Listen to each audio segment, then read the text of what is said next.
120 ఏండ్ల కాంగ్రెస్కు సొంత కార్యాలయం కూడా లేదని 10 బీఆర్ఎస్ పార్టీ నిబంధనలకు తిలోదకాలు ఇచ్చి కార్యాలయం పేరుతో పార్కు ప్లేస్ కబ్జా పెట్టిందని వరంగల్ పశ్చిమ నియోజకవర్గ ఎమ్మెల్యే నాయని రాజేందర్ రెడ్డి అన్నారు. అధికారం శాశ్వతం అనుకోని ఇష్టారీతిన కబ్జా చేశారని, మరో ప్రదేశంలో పార్టీ కార్యాలయం కోసం భూమి చూసి ఎమ్మెల్యే క్యాంపు కార్యాలయం సమీపంలో కట్టడంలో ఆంతర్యమేంటని ప్రశ్నించారు. బీఆర్ఎస్ పార్టీ కార్యాలయం కబ్జా అంశంపై బహిరంగ చర్చకు సిద్ధమా అని ప్రశ్నించారు. కాంగ్రెస్ అధికారంలో ఉన్నప్పుడు నాటి టీఆర్ఎస్ పార్టీ కోసం హైదరాబాద్లో విలువైన భూమి ఇచ్చామని గుర్తు చేశారు. సుప్రీంకోర్టు మార్గదర్శకాల ప్రకారం పార్క్ స్థలంలో ఎలాంటి నిర్మాణం చేపట్టవద్దని, ఏ మార్గదర్శకాల ప్రకారం పార్కులో నిర్మాణం చేశారో చెప్పాలని డిమాండ్ చేశారు. కాంగ్రెస్ పార్టీ కార్యాలయం అన్ని రకాల అప్రూవల్ తీసుకొని ఉన్నామని, గాంధీ భవన్ కు కూడా మేము రెంట్ కడుతున్నామన్నారు. సిపికి ఫిర్యాదు చేశామని, అవినీతి భూ కబ్జాలపై నిగ్గు తేల్చడానికి రాజకీయాలైనా వదిలిపెడతా కానీ మిమ్మల్ని వదలనని హెచ్చరించారు. 10 ఏళ్లు పాలించిన బీఆర్ఎస్ నాయకులు గతంలో వీళ్ళు తెలంగాణ సెంటిమెంట్ అనే ఒక పేరు చెప్పి శవాల మీద పేలాలు ఏరుక తిన్న వీళ్ళు కొత్తగా పాఠాలు నేర్పే విధంగా ఉన్నారు. వీళ్ళది అలా ఇంకా కూడా బుద్ధి రాకుండా అప్లై చేస్తే అక్నాలజ్మెంట్ ఇచ్చింది తప్ప మాకు ల్యాండ్ ఏ పార్టీకి ఇయ్యలే, ఒక బీఆర్ఎస్ పార్టీకి తప్ప. 125 ఏళ్ల చరిత్ర ఉన్న కాంగ్రెస్ పార్టీకి మా సొంత ఆఫీసర్, ఇది కూడా ఇవాళ ట్రస్ట్దే, పార్టీకి సొంతంది కాదు. వాళ్ళకు ఇన్ని ప్రతి జిల్లాల ఎకరం అన్న కాడ ఎకరంన్నర కబ్జాలు పెట్టటాలు, టీవీ ఛానళ్ళు, పేపర్లు, ఈ అడ్డదారులలో పోవటం వల్లే ఆ జైళ్ళలో కూర్చోవటాలు. పార్టీ కార్యాలయాలు అనేది ప్రజాసేవకు చేయడానికి కార్యాలయాలకు ఇవ్వవలసిందే, వాటిని మేము సమర్థిస్తున్నాం. మేము వాళ్ళ తీరుగా ఒక పార్టీకే ఇచ్చుకొని ఇంకో పార్టీకి ఇవ్వకుండా ఇంట్లో కూర్చోలే. జూబ్లీస్ లాంటి దాంట్లో కూడా రాజశేఖర రెడ్డి గారు ఇచ్చిండ్రు వాళ్ళకి, పార్టీకి చాలని కట్టినరు. ఇక్కడి వరకు ఓకే. సుప్రీంకోర్టు డైరెక్షన్ ప్రకారం పార్క్ ఇచ్చిన ల్యాండ్ ఎక్కడ కూడా కట్టరాదు, ఎక్కడ కూడా ఏది చేయరాదు, అలాటే చేయరాదు. ఫస్ట్ ఆఫ్ ఆల్ దీంట్లో మ్యాప్ పెట్టిన మీకోటి క్లియర్గా, అది వాళ్ళు అంటారు ఎందుకంటే మహానుభావులు కదా, అది మన పార్క్ ల్యాండ్ కాదు, ఓపెన్ ల్యాండ్ కాదు అని అంటారు. అందుకే 75వ సంవత్సరంది మ్యాప్లో open lands, open space land అని చెప్పి ఇచ్చి తీసుకోవటం జరిగింది. నేను ఇప్పుడు ఇవన్నీ చెప్పేటి అన్నీ కూడా నిన్న వాళ్ళు ప్రెస్ మీట్లో గాడపల బాణాలు వేసిన తిరిగా కాదు, ఇన్ఫర్మేషన్ యాక్ట్ కింద కలెక్ట్ చేసిన డాక్యుమెంట్స్ ఇవి, అథెంటిక్ డాక్యుమెంట్స్ ఇవి. అప్పుడు వీళ్ళు కట్టిన ప్రతి నెంబర్ కాడికెళ్ళి తీసుకొచ్చిన అథెంటిక్ డాక్యుమెంట్ నేను మీ ముందు పెట్టింది.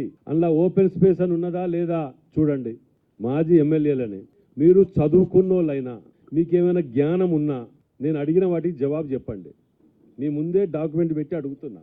ఇక ఎలక్ట్రిసిటీ డిపార్ట్మెంట్ పేజీ నెంబర్ తీయండి అబ్బా, పేజీ నెంబర్ 13. వీళ్ళు కరెంటు నడుపుతున్నారు, ఇంటి నెంబరే లేదు, దానికి కరెంటు నడుస్తుంది, దానికి ఇంటి నెంబరే లేదు. నా కార్పొరేషన్లో లేదు, నా కుడాల లేదు, నా రెవెన్యూలో లేదు, ఎందులో లేదు. కరెంటు సెంట్రల్ లైటింగ్ సిస్టమ్ పెట్టి నడుపుతాను దుకాణం వల్ల. మరి మీటర్ ఏడికెళ్ళి వచ్చింది, ఇంటి నెంబర్ లేకుండా మీటర్ ఏడికెళ్ళి వచ్చింది, పర్మిషన్ ఏడికెళ్ళి వచ్చింది, ఎవరి పేరు మీద తీసుకున్నారు అని చెప్పి నేను దానికి ఇన్ఫర్మేషన్ యాక్ట్ కట్టిన. Consumer name, father name, consumer name TRS party, father name BRS party. అర్థమైంది కదా మీకు? ఇక కర్మగాలి ఆ సెంటిమెంట్ పుణ్యాన ఈ అంగూటి వాళ్ళకి ఓట్లేసి గెలిపించిండ్రు. సో వీళ్ళు కట్టిన బిల్లుల కాడికెళ్ళి టీఆర్ఎస్ పార్టీ పేరు మీద కొన్ని రోజులు బిల్లులు కట్టిరు, కట్టలేదు అన్నట్లే కట్టుకుంటా.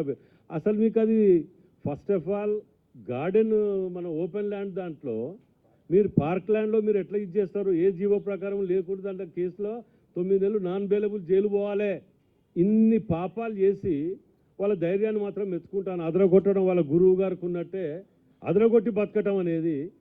నేను ఇప్పుడు వీళ్ళని అడుగుతాను, మీడియా సమక్షంలో చర్చ ఎక్కడ పెడదామో చెప్పు, ఎడికి రావాలో చెప్పు, కూర్చుంటా. నేను నీ ఆఫీస్ కాడికే వస్తా. ఇటుకపేట మీద చేయి పెడితే గాంధీ భవన్ కూలగొడతాం, ఇది కూలగొడతాం అంటాను కదా, మొగోళ్ళే కదా. నేను ఒకవేళ అది కూలగొట్టకపోతే నేను రూలింగ్ గవర్నమెంట్ ఉండి కూడా వచ్చి ఆడ కూర్చుంటా. నేను నీ ఆఫీస్ ముందు కూర్చుంటా.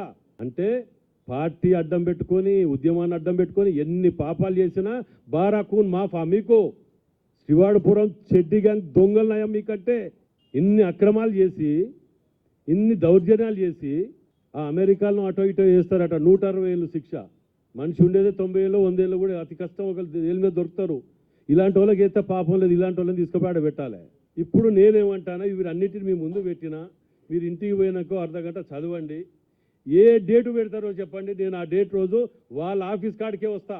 నువ్వు ఇటుక బీకుడు అంటాను, నీ ఇటుక బీకుడు కాదు, నీ బూరు బీకిస్తా నేను అనుకుంటాను బిడ్డ. నువ్వు మిమ్మల్ని ల్యాండ్ గ్రాబర్స్ కింద పెట్టి రౌడీ షీట్ ఓపెన్ చేసి మిమ్మల్ని చెడ్డీల మీద తిప్పాలి. మిమ్మల్ని మీరు చేసిన పాపాలకు అంతా ఇంత నా పాపం చేసేది, మళ్ళీ ఇన్ని ఆధారాలు పెట్టుకొని కూడా వాళ్ళ ధైర్యాన్ని మెచ్చుకుంటానా?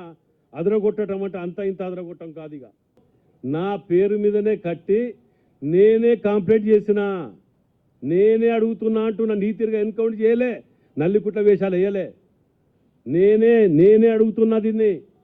అంటే నువ్వు ఏది చేసినా, ఎన్ని లంగ పనులు చేసినా, ఎన్ని కబ్జాలు చేసినా, ఏది చేసినా కక్ష సాధింపు చర్య అంటే అన్ని మాఫ్ అవుతాయా బిడ్డ? మీరు అనుకుంటారు రాజకీయం వదిలిపెడతా కానీ మీరు చేసిన పాపాలను వదిలిపెట్టా, అది గుర్తుపెట్టుకోండి.